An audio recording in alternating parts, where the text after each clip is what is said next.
My name is Patty Bernard, and I am a member of the Nevada Women's History Project. Today is October 14th, 2025, and we're in Reno, Nevada. And we are interviewing Rose Strickland, who is one of Nevada's leading conservationists. Welcome, Rose. Thank you. My name is Rose Strickland.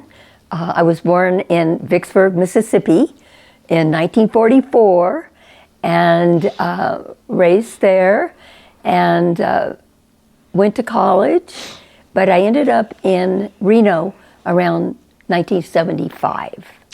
Can you talk a little bit about who are your parents and growing up in Vicksburg? My parents were Lucille Strickland and Glenn Strickland. My mom was a housewife and my father was a surveyor. I am the second of 4 kids, so I grew up with 3 sisters and 1 brother, and went to school at St. Francis Xavier Academy, which is a Catholic 12-year school with basically the same girls for 12 years. There were a couple that dropped out and a couple came in, but it was the same girls for 12 years. The school was run by the Sisters of Mercy. They were my teachers. And I grew up like any Mississippian, hot in the summer and in a beautiful green place. Mississippi is relatively flat except for Vicksburg, which sits on some hills directly over the Mississippi River. So that was my environment. And what were your interests in high school? Everything. I was an avid reader. I think I read every book in the school library and then started checking books out when I got old enough from the city library. And I was very curious about everything. So I read about anthropology and psychology and history, just anything. I was interested in everything. And were there sports? In school, yes. I was one of the taller students to begin with, so I always got to play basketball on the court. But as the years went on, my classmates definitely grew taller. So my sports didn't involve being tall. But just the regular ones, volleyball, basketball, that sort of thing. And I noticed that you were quite a good student. Like I said, I was very curious, and I had excellent teachers. I still remember Sister Rita and Sister Grace, Sister Mary Grace, and they just opened the world for me. And I could take anything. I even took a calculus class there. After I'd taken all the math classes in high school, they were really terrific. Outside of your parents, and I'm assuming gave you much of your formative character, were there any other mentors in high school besides the 2 that you mentioned? I don't think so. It was a very Catholic upbringing. My mother was Catholic and my father was not. And I think probably my whole career started right there with feeling the weight of responsibility to take care of things that needed to be taken care of, and always feeling guilty if you didn't do that. So I think it was a pretty strong upbringing in terms of what my career turned out to be. I had no idea I would become a conservationist. I was on a career path to becoming a social worker and possibly working in public health. And those are the degrees that I pursued. But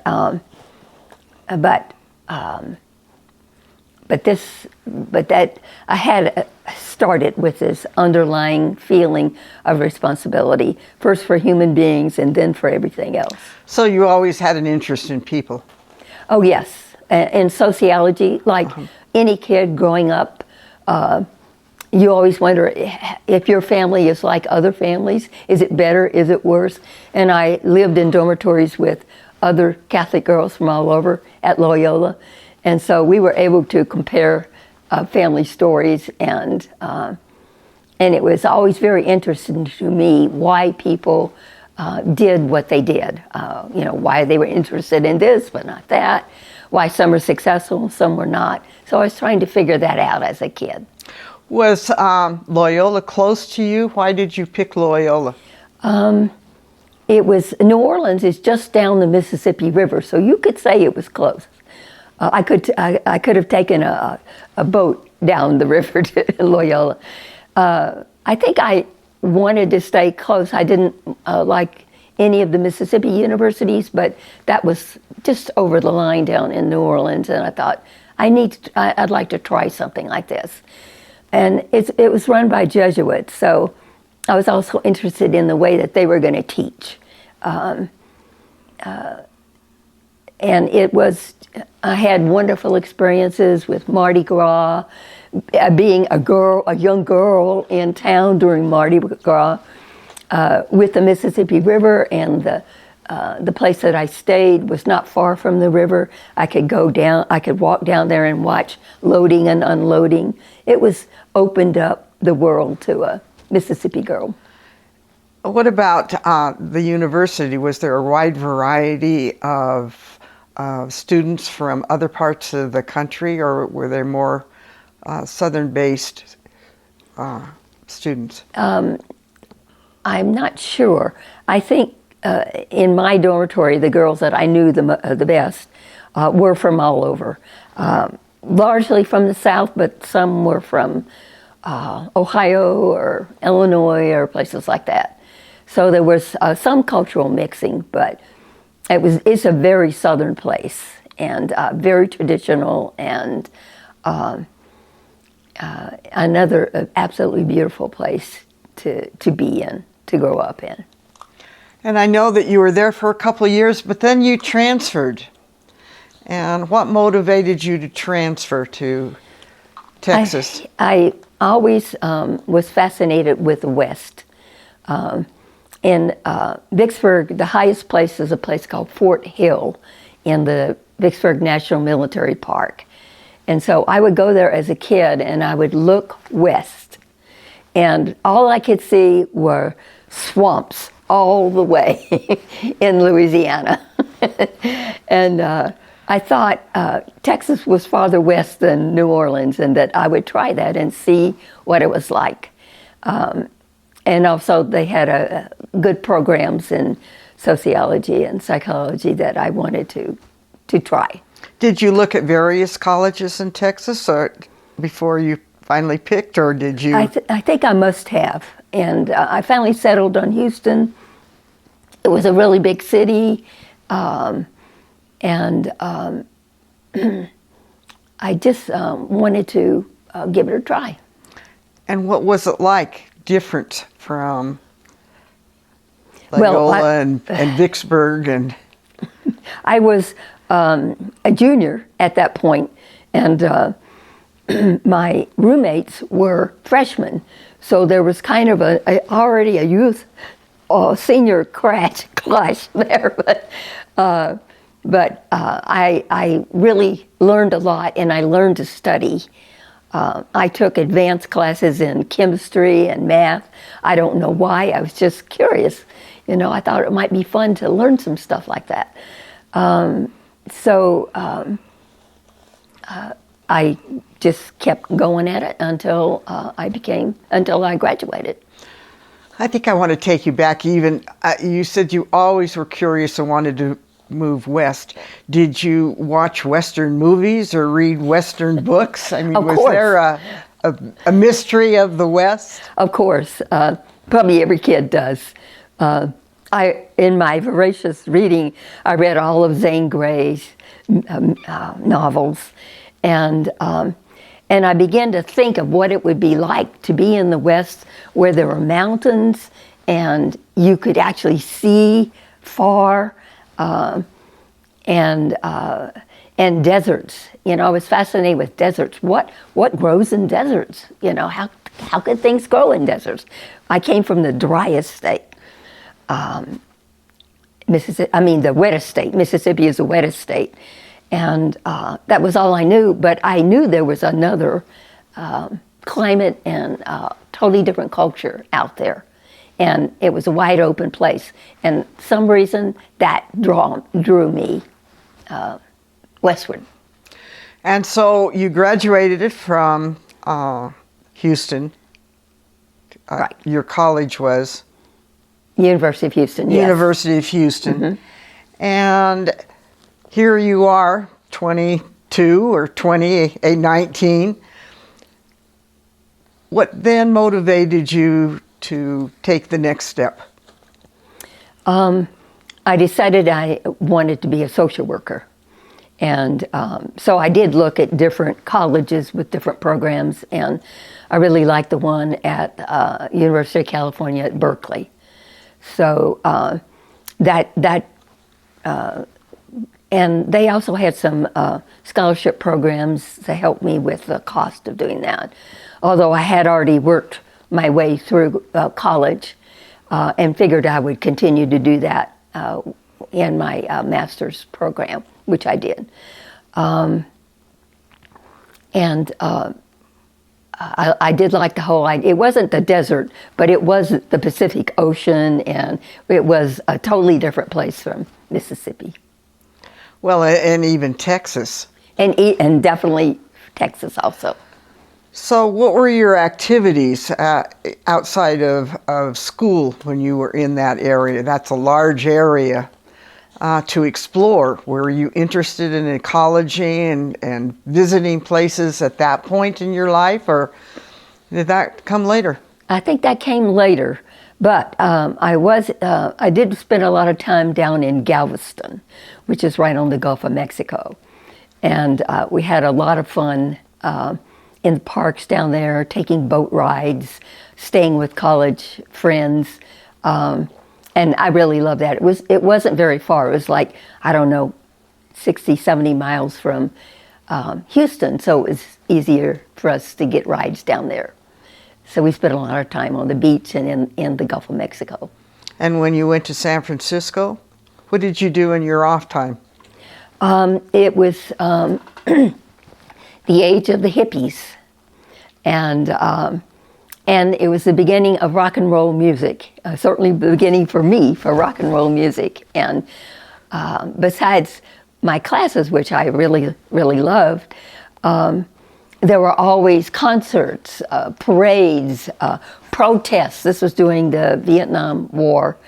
And I made good friends in Berkeley. In fact, my best friend, I have kept in touch with her until she passed away just last year. We were correspondents. And it was a wonderful place to be, where things were happening, and very different from the semi-rural life in Mississippi. Were you involved in the protests in those periods? Oh, yes, absolutely. I remember one in Oakland with Joan Baez next to me singing a song, and it was just the most wonderful thing, that could happen to a young person, I think. And maybe I picked up some of this habit of being responsible and taking action if something was wrong, or you felt something was wrong. You needed to do something about it. So, yes, it had a great impact on me. So that was your master's program? That was the Master's of Social Work, but I had been able to attend because I was on basically a 2-year scholarship from Travelers Aid in Houston. So when I got my master's degree, I went back to Houston to work for 2 years there. And at a very interesting job, and then realized that I really wanted to go west again. And I was also interested in public health issues, and thought, well, let me try that. Let's see where that takes me. So what did you do in Houston when you went back? I worked for Travelers Aid. I was a caseworker. And so my job was to help people who were moving into the city from the country, from no jobs or whatever their problems were. I learned to practice what I had learned at UC Berkeley. So you're in Houston again. Yes. And how did you find your path to Reno? Or was there a mid-stop in between? There's another mid-stop because I went back to UC Berkeley for my Master's in Public Health. And when I was there, I found a program that the Housing and Urban Development had for college graduates to be hired into working kind of as interns initially. So when I graduated with the public health degree, I had a job with Housing and Urban Development / FHA. I was posted in Phoenix, Arizona. So that was great because that was in the desert and that was someplace I had read about a lot and really enjoyed being down there and learning about that desert. I was one of maybe 10 other interns in this program. We kept in touch. Some went to LA, some went to San Francisco, and some went to Reno. So there was an opening in the office in Reno. And I decided, I really want to go to Reno. So, what year was this? This would have been, let's see, probably around 1970 or so. And so I'd had many years of working in Phoenix, and then I just transferred to a similar job in the office. You were kind of a HUD administrator? I was a housing specialist. I worked on single-family programs and also on multifamily programs. And there were always a million different programs, in those days. And I worked on whatever I was posted to. I married a local boy, Dennis Galeri, who was born and raised in Reno and was also involved in the Sierra Club at the same time that I joined when I arrived in Reno. And we shared so many interests in the outdoors. He basically taught me to ski and a backpack in the mountains. And we discovered we loved native wildflowers and plants. We share that love. And then we share also our love of birding. The best college class I ever took in my entire career, lengthy career, was by Dr. Reiser at UNR, Ornithology 101. It was the most fascinating class I had ever taken, and I learned so much. And we did field trips during the week to various places around the Truckee Meadows to see all these birds that I'd never seen before. And on the weekends, I would take Dennis to the same places that we had just done the field trips. So he learned the birds as I learned the birds. So we shared so many interests together that it's been an incredible partnership all these years. How did you become a conservationist? Well, what piqued your curiosity to make that move? There were a lot of things going on when I got to Reno in terms of the community. We were just starting to expand, and I think the MGM was just being built, and I got involved in local politics, kind of not directly but indirectly, because as a federal employee I couldn't participate in anything political.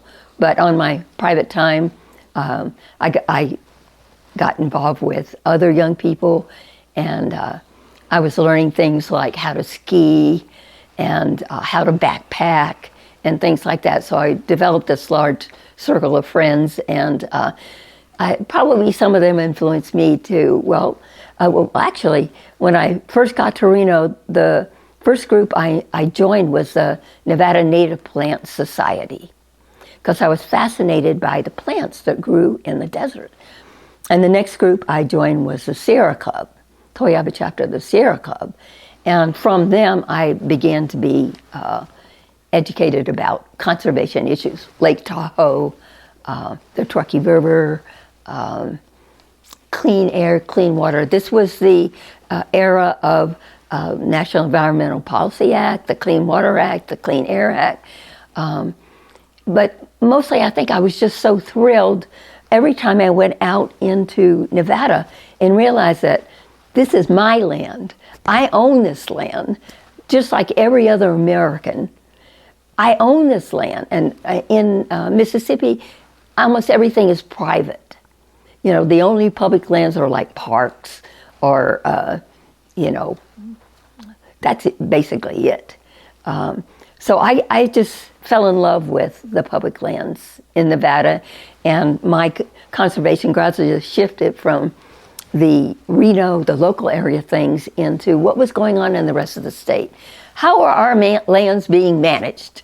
You know, how is our wildlife doing? So I began to learn to be a conservationist. So, what was your first major tussle as far as conservation is concerned? Thank you. Would that be the wilderness? Would that have been the national park in Ely? I know that you were concerned with that area around northeastern Nevada. I think the first thing happened just next door. Rancho San Rafael was purchased with public funds from the rancher who had owned it forever, and it was a beautiful place but empty, and it was a cow pasture basically in a very clay soil area. The pea vine clay came down. And I was very interested in it and got appointed to the steering committee of the park, and got directly involved in the master planning process. What were we going to have in this park? Were we going to fill it up with a golf course, or there were a million ideas for, I don't know if you remember those days, there was even a grocery store proposed on the corner of Virginia and McCarran. I really spent years of my life going to meetings and sitting with planners and gardeners, and we developed the master plan. And we gradually sort of came together. We were from all different parts of life, and politics wasn't an issue in those days. It was just, what kind of park do we want? Did we want to be like the Golden Gate Park, or did we want to be something else? We decided we kind of like to be at the Golden Gate Park, with big open spaces, an arboretum, and that sort of thing. So that's probably my first big issue that I worked on. And then, let's see, the Truckee River was always, it seemed like a magical place. You know, I was living in a river that I could almost step across. My brother came out to visit one time, and he says, I took him to the river, and he says, "This is a river." We grew up to the Mississippi, so that is a river. But it was the river we had in the desert, from Tahoe to Pyramid Lake. So I got involved with that and ended up co-founding the Truckee River Yacht Club. Mainly when the Corps of Engineers started a flood project in Reno, in Sparks. and it was going to involve these high river walls to keep the floodwaters out of downtown Reno. And, that was not a very popular design for Renoites who, we can walk along our river. We fish in our river. We didn't want that. So I got involved in educating people about how rivers could be managed, and that we could manage floods without walls. And we developed something called the Living River plan for flooding in Reno. And it was another very intense community effort with residents, with engineers, because we're always having models of the river changing, with conservationists, with businesses. Everybody had a stake in what happened with the river. And we did come together and develop this really wonderful plan. It's wonderful. Yeah. And so far we kept the park open, we kept the river open to everyone. So that took many, many years. And many other environmental events were taking place. The Sagebrush Rebellion, in which we would have lost all our public lands, basically. And that was, can you explain that just a tad? It was an effort to turn public lands, federally owned, nationally owned public lands, into state lands, state managed lands, largely pushed by the ranchers, the livestock community, but also by other commodity miners and other commodity uses. The environmental laws were new, and they were just, the agencies were just figuring out how to enforce them. So there was a lot of upset at changes that were being required in land management, resource management. So it was an effort to, I think, reverse that. And you have really become the voice of the Sierra Club. How did you take on that mantle? Oh, that's a very good question. I'm not exactly sure how that happened. It just, you're in the right place at the right time. And the issue arises, and you try to do something about it. And I was very involved in the Sierra Club for several decades. And I was involved in national campaigns as well as Nevada and Eastern Sierra campaigns in our chapter.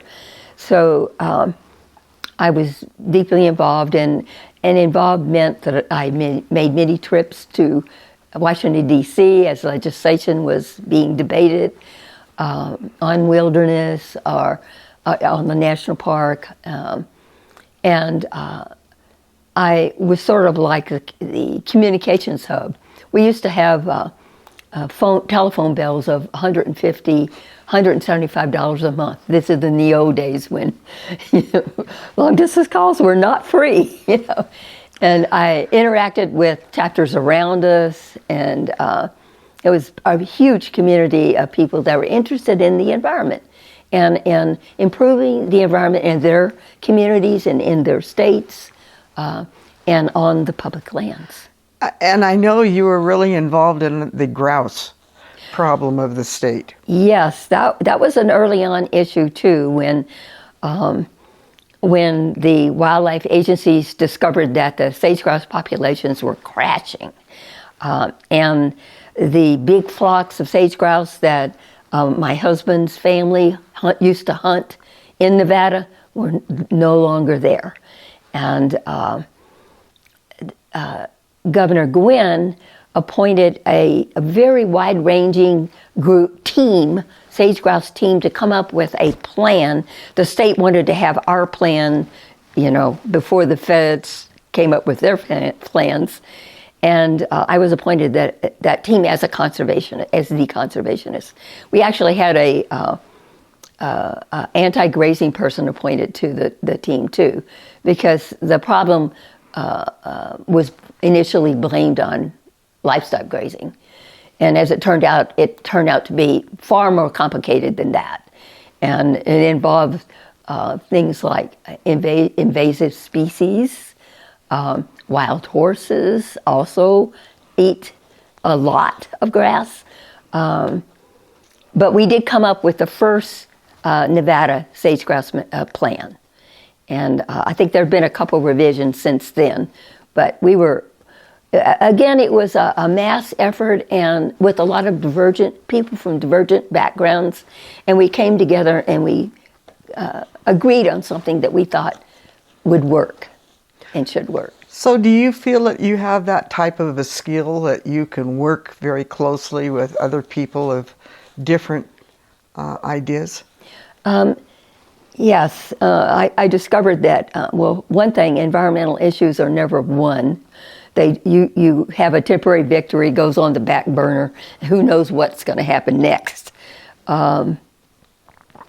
And I also discovered there are no simple answers to any of these issues or problems, and that as hard as it was, getting together with all of the stakeholders to work on a problem seems to come up with a better solution than something that comes down from Carson City or Washington, D.C. So it wasn't a comfortable thing to do. Tina Nappy and I were involved in the start of the Lahontan Valley Wetlands Coalition when our Stillwater National Wildlife Refuge ran out of water. We were in a severe drought, and there just wasn't enough water, and ducks began to die from botulism, and it was a horrible situation developing over there in Fallon. And we were kind of called together by the Department of Wildlife and the U.S. Fish and Wildlife Service, and we all wanted to find a solution that would help Stillwater and not impede the agricultural use of water over there. So that's what we did. And it took years and years for us to sort of work past our initial, what did you say? What did you say you believed in? Kind of thing. But we did, and we came up with a great solution that was passed through 101-616, a public law, and we saved the wetlands, and we saved the ducks, and I became a member of the Nevada Waterfowl Association, and those guys are my buddies, And without them, we would never have been able to solve those problems.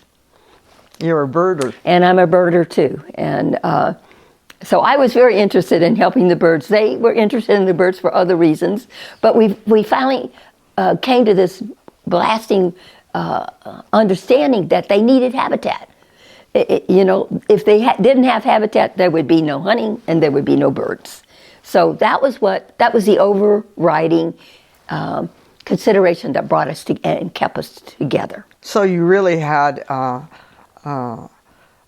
a group of farmers, hunters, Indian tribes. Indian tribe, Paiute. The city of... stakeholders that came together. City of Ely, all the people that lived in Snake Valley, which is divided between the west side is in Nevada and the other side is in Utah. They call theirs the West Desert. And we had a national park. And we had 2 national wildlife refuges in eastern Nevada that were going to be, all of which would have been affected by the what we call the Las Vegas water grab. It was the proposed pipeline to pump water in the eastern valleys and pipe it to Las Vegas because they were running out of water. It was sort of the same situation that we had in Reno. Remember the days when we were running out of water and we were putting bricks in the toilets, and I mean. And that was Honey Lake, wasn't that? Many things, but yes, that was another import project. We decided we were really opposed to interbasin water transfers, that water should stay where it is. and we should live sustainably within the water that we already had available. So it was, again, it's interesting as you ask me these questions, I can see that was an incredibly diverse group of people. We had Mormon bishops, Mormon church bishops in it. We had Sagebrush Rebel ranchers in it, the Nevada Cattlemen's Association, the Las Vegas fishermen, fly fishermen. It turned out that all of Eastern Nevada was Las Vegas's recreation area, just like Reno people like to go up to Sheldon, all the way up to the Oregon border. Well, Las Vegans loved recreating in Eastern Nevada. So, and then as the cost of that project became available because of the environmental impact statement had to disclose it, Las Vegans thought, do we really want to pay $15.7 billion to import this water, which may or may not be there?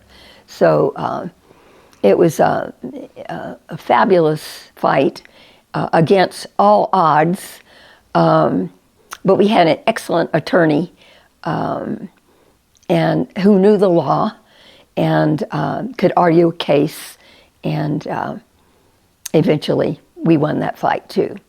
And Las Vegas, instead, they withdrew all their water rights applications, just withdrew them, and they started putting their money, instead of in multiple legal firms, they put it in water conservation. And over the years, they saved as much water through conservation as they would have gotten from exporting water through the pipeline. So fabulous. It worked out really, really, really well. As a native Nevadan, I have followed those very closely. So you've really been a conservation warrior. What do you think your most significant contributions have been? Well, locally, probably securing Rancho San Rafael forever for our community. And the other fight that I was involved in was Mount Rose, saving Mount Rose.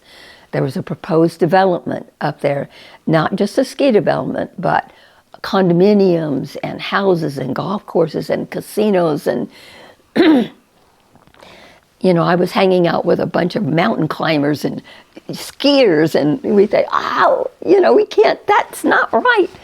I had already been involved in Mount Rose before that started, when Mr. Redfield died.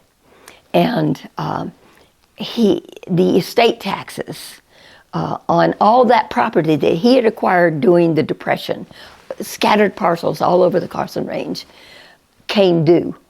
And I got involved working with the Forest Service and Senator Laxalt about an in lieu of taxes bill. So instead of the estate having to pay estate taxes, they transferred many, many parcels, private parcels in the Carson Range, into the Toyabe National Forest. And when I say many, I mean it was a huge percentage, like 30 or 40% was private, scattered everywhere into the National Forest. So I already had a big stake in that because that was one of the ones I went back to Washington on and met Congressman Seiberling and his staff and told him how important this mountain was to the community, to Lake Tahoe, as well as Nevadans. And so that bill passed, and we acquired all that land. And so, but not all of it, because there was enough left, private land left, that they had, some guys came up with this big, huge scheme of developing the whole top of the mountain, putting houses up in the hoarfrost zone. So again, it was a community effort, and many different people were involved. People who commuted up and down the highway every day, people who lived at Tahoe and used the mountain, as well as the people in Reno that use the mountain. And we found a land conservancy that was able to raise the funds to, and never gave up talking to the owner, and eventually the owner said, yes, I'll sell. And that land we acquired, and it went into Toyabe National Forest.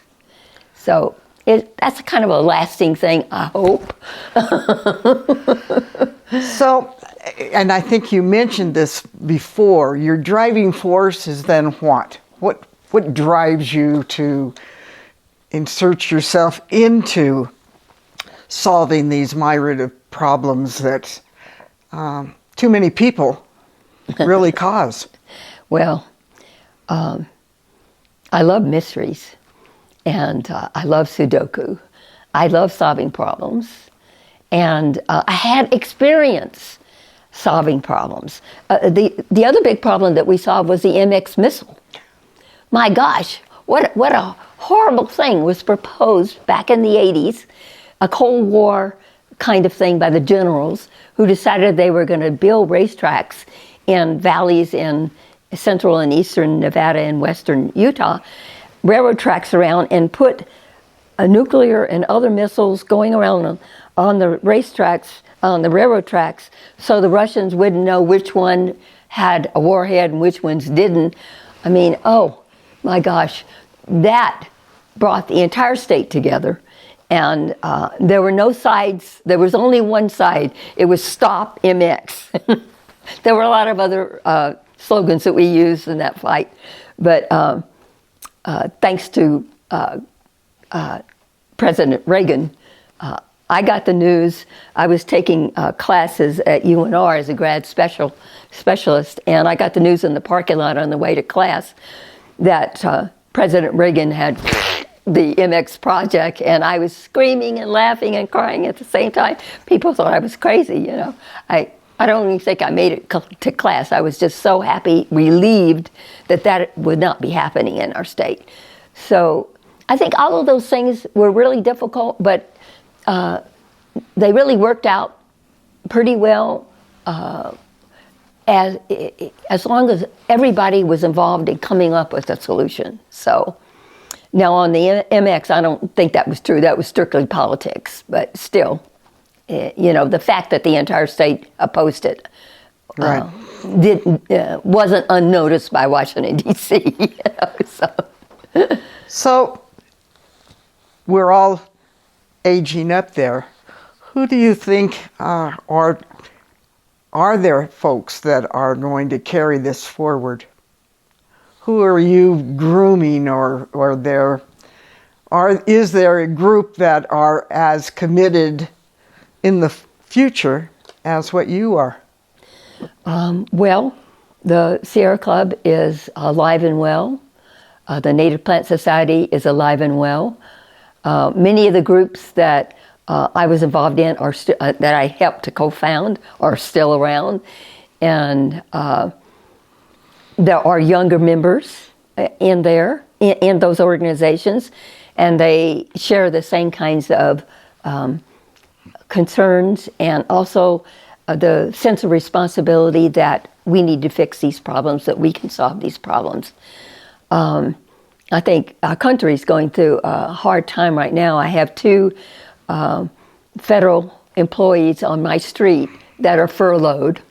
I see them now walking their baby or walking around because they're not doing their jobs. And they're both very young, and I think are fabulous federal officers, and hopefully will get back into their jobs at some point. But it is tough. We are living in tough times, and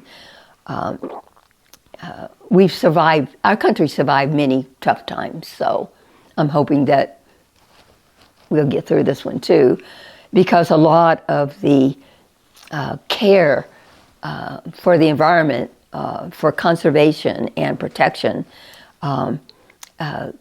came from federal laws as well as state laws, and the federal laws now are not the same as they used to be. So we're definitely going through a difficult time, but I haven't seen anybody giving up yet. And that's my advice to, especially to younger members of organizations I'm involved in. Don't give up. Keep working at it. Do what you can. Invent a new response, a new answer, a new way of solving the problem. So none of these issues that I've talked about were easy. They were not. But as I just see that we perform better as a community of stakeholders in issues than getting these top-down orders that seem to be more popular these days. One other subject that seems to be insurmountable and coming back every once in a while is the nuclear waste disposal area in southern Nevada. Were you involved, or are you involved every time they bring that up? No. There were specific organizations that organized around that, and I was a member, but I was not a leader in those. But because of my interest in water, I started going to something called the Devil's Hole workshops, which were held at Death Valley or Ash Meadows or Beatty. And it was a bunch of scientists, mostly hydrologists, trying to figure out, is the radiation on the test site migrating in the groundwater over to the park or to the refuge or even toward Las Vegas? And once a year they would get together and talk about their research. What were they finding?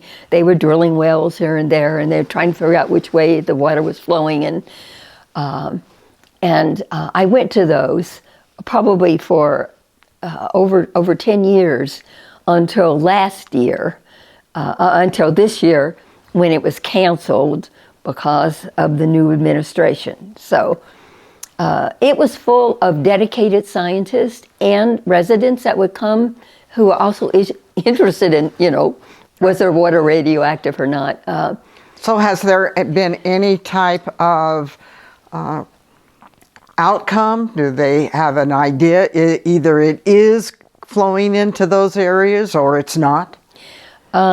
That's a good question. And not being a scientist, myself and my husband Dennis, we were not. Scientists have sides. Some believe one thing and others believe another thing, and sometimes they're like this. But not being scientists, we were never drawn into that. We just listened to the research and tried to figure out what they were finding, and so there. I think my conclusion is there's some possibility that it is migrating and will continue to migrate, but not that it would, destroy, end up at a sufficient level to turn Death Valley National Park or Ash Meadows into a wasteland, or the people in Beatty would have to leave, or nothing like that. But you never know, and they were very resourceful in trying to study the issue from all different directions. I do not know if that research is continuing, if their grants have been yanked back, and so it's definitely an issue of concern, and I don't know how it's going to turn out. You're concerned with water, and I know that the data centers that are being proposed all over the state of Nevada require an awful lot of water. How is that being addressed? Well, they also require a heck of a lot of energy.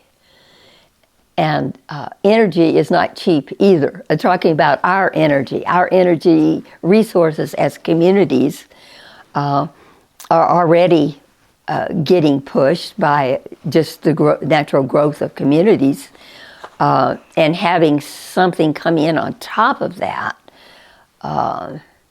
especially developments that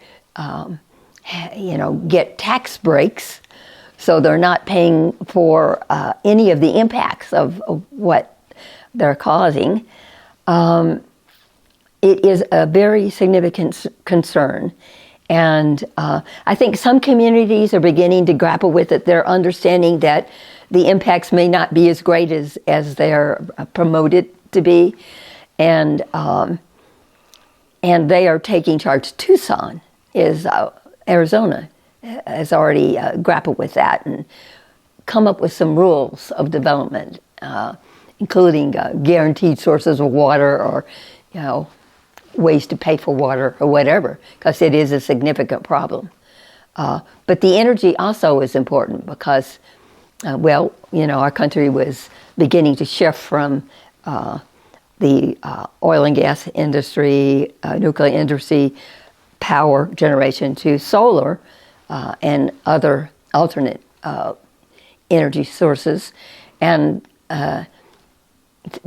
some of that is not happening anymore. And I mean, hopefully the plans that we have will continue, but I don't know that.